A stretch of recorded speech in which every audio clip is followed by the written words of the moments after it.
Plus অনেক কোম্পানির ওষুধ বেচছি, জীবনে অনেক কোম্পানির ওষুধ বেচতেছি। লাল তীরের ওষুধ বা লাল তীরের যে কোনো ফলন, মানে জাত ধান বলেন, বীজ, এরা মানে গ্যারান্টি আছে যে ওদের যদি আমরা একটা পণ্য ব্যবহার করতে একজনের দেই, মনে সাহস পাই এই কারণে যে না, চাষির কাছ থেকে গালি শুনবো না বা চাষি এই খারাপ কথা বলবে না যে কি দেছে এটা ভালো না, এই একটা ভরসা।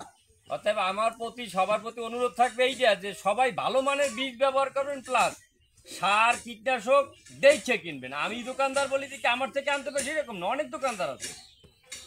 আমি যে আজীবন দোকানদারি করবো বা আমি যে থাকবো সেরকমও না, সবাই কিন্তু আসি বাচ্চা আছি, আজ কাল নেই। এই যে লিটন, জীবনে কি কেউ ভাবছে যে লিটন এইরকম এই ধান ওঠার আগে বা এইরকম মারা যাবে? কেউ কিন্তু ভাবে না। আমরা এখানে এখন কথা বলতে আছি, বাসায় যে যাবো এরকম কোনো গ্যারান্টি নেই।